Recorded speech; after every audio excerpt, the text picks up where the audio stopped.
There are many ways to market yourself as a business owner. You can choose the traditional way. I call it like that. It's the corporate language. It's where you will show a lot of numbers. It's where you will be super professional, and it might be applicable for you.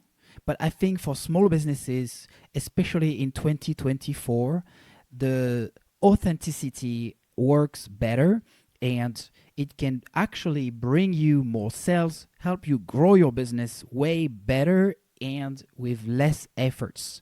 So if you have a limited marketing budget and if you are a small business, then you will love what I have to say in this video. By the way, you are on Scale in Peace. My name is Nicolas, and if you want more advice on how to grow your business in an authentic way, you can check my other video about how I'm growing my consulting business right now. And hopefully this inspires you as well to grow your business the same way. Now, the traditional marketing, why I think it doesn't work for small businesses is simply because, first, it requires bigger budgets. Whenever you want to have a more professional or more polished image, you are looking at trying to build a brand authority. You are trying to have everything perfect before being published. You are looking into involving a lot of people in the process: copywriters, web developers, web designers, graphic designers, maybe marketers who are super experienced and might be actually very expensive on the long run. It might work for you because out of choice, honestly, that's what most people do. And of course, the people who help you in this case will be web agencies or very high-end marketing agencies. They know what they are doing.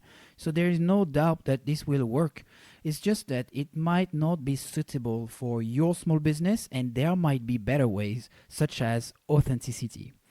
Now, why I love authenticity is simply because it's against the saying of faking it until you make it. You know, this was very famous maybe 20 years ago, maybe 10 years ago, but now people, especially with the rise of social media and with the impact that personal branding has on your business, it's rather a relationship that you try to create with a virtual audience. And in this case, it's better to be authentic because it will require less efforts to be you, and it will be helpful for growing genuine connections with potential customers.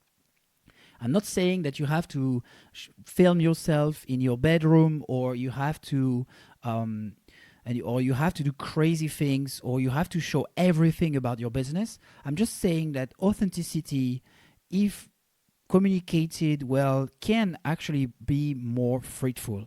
In my case, in my entire career, since I started my blog in 2019, and even with my hostel before, being myself was allowing me to show up, and people would expect things from seeing me that were exactly matched when they would consume my products or services, whenever they would interact with my business.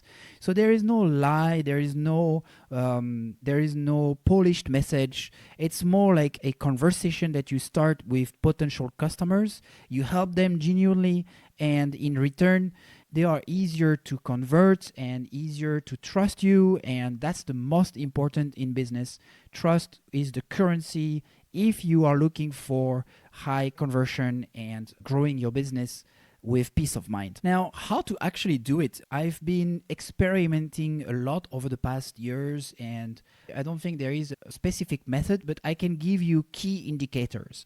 So the first thing is the concept of documentation. Document your daily business life, document what you are providing, what you are building, rather than showing a perfect product whenever it's finished. This way, you gain traction and interest from people about what you are actually doing and why you are doing it, and it's a chance for you to connect with people before the product or the service is actually built. They are able to understand things through what you are showing them. The second thing is instead of trying to impress your audience, impress people, impress your competitors, you just record what you are doing.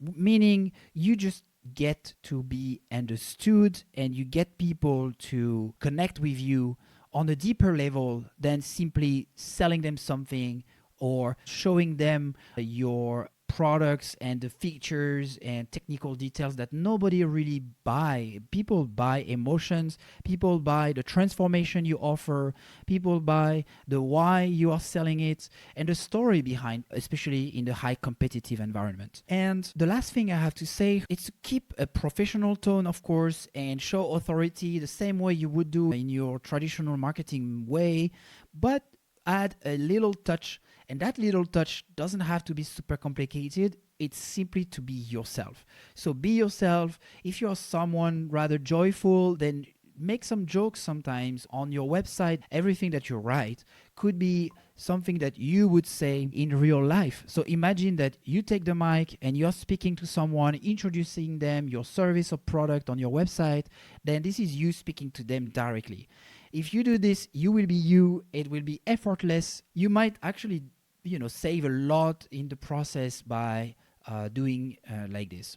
Well, anyway, I wanted to make a video on authenticity because I've been using this method rather my entire entrepreneur career.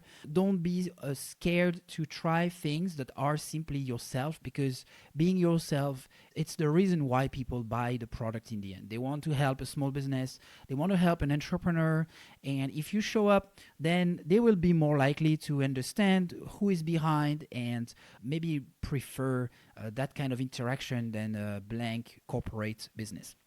If you like authenticity, you might want to check Build in Public. I think it's rather new. I only heard about it during COVID, and it's aligned with the personal branding that you see a lot on LinkedIn, and doing so is way more authentic. And if you like authenticity, or if this video was attracting to you, then you might want to check Building Public, because this is probably the best method to grow your business with an authentic touch. This is not exactly what I'm doing with Scale in Peace, but it's related. So it has pros and cons, and we can discuss this in the comments, and we'll see you again in another video on Scale in Peace. Bye guys.